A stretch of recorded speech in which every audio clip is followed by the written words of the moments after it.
Jewish and Muslim groups in the US say hate crimes are on the rise as the Gaza-Israel war drags on. In Chicago, a 6-year-old boy was stabbed and killed while his mother was severely injured. Police say they were targeted because of their faith. The suspect, Joseph Suba, was the family's landlord. He allegedly yelled, "You Muslims must die," before stabbing them.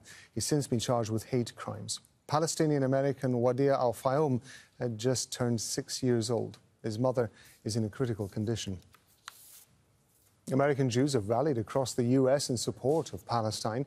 Organisers of the If Not Now movement plan to protest outside the White House on Monday. They're demanding that US President Joe Biden uses his leverage to implement a ceasefire and every possible tool to, quote, force Israel to halt its genocide of Palestinians in Gaza. The movement was founded in 2014 to protest US defense aid to Israel. Well, for more on this, let's bring in Mariah Kaplan, who's the managing director of If Not Now movement. She's joining us from New York. Thank you very much indeed for being with us.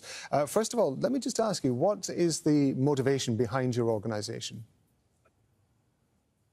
And the motivation behind our organization, as you said, we were founded in 2014 in a moment that had, distressingly similar, similarities to this moment. And what we were seeing then, and a lot of what we're seeing now, is the relentless beating the drums of war, saying that, Israel has a right to defend itself and nothing else, and that being used to murder thousands of Palestinians. And we felt it was really important that there was a Jewish voice saying, not in our name. We don't believe that this kind of aggression makes Jews safer. It doesn't make Israelis safer.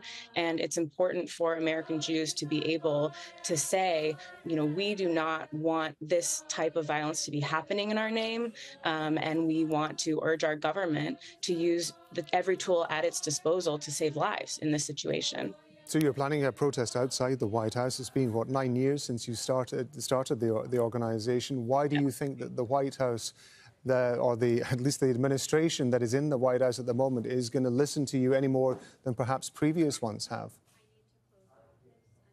Joe Biden has a long career of resolving armed conflict. He also has a long career on this issue in particular. I think he wants to lead on this issue. He touts his close relationship with Netanyahu, but from South Africa to Ireland, President Biden has been able to resolve armed conflict. I think this could be an important part of his legacy rather than a legacy of, arming a genocide.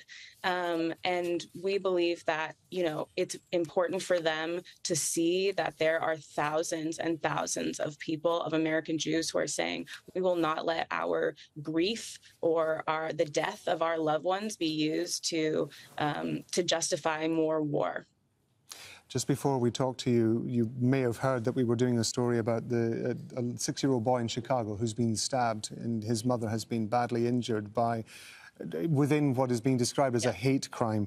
How concerned are you about the rise or a rise in hate crime between Jews and Muslims, between possible attacks on synagogues, possible attacks on mosques in the United States as a result of this? As I think we're seeing, as these extremist positions are echoed, obviously it leads to more violence. It doesn't lead to less violence. It's obviously incredibly dangerous, for Palestinian Americans. I think it's dangerous for American Jews and for Israelis. I think the only way to end this is to implement a ceasefire, get a just solution, a lasting peace to this conflict, not more cycles of war. We're hearing Israelis on the ground who have survived these massacres, who have lost dozens of loved ones, are saying these soldiers are a Band-Aid. Military campaigns are a Band-Aid. This is just more of the same. This isn't going to bring safety for anyone. And what we need is for our government to use its leverage, not to send weapons to the Israeli government, which has openly voiced its genocidal intentions, but to really bring an end to this. That is the only thing that is going to make all of us more safe. We cannot bomb our way to a lasting peace. As I mentioned before, you were formed in 2014, and in that time, have you seen any change in the level of interest, the level of engagement, if you like, by people who are wanting to join organizations like yours?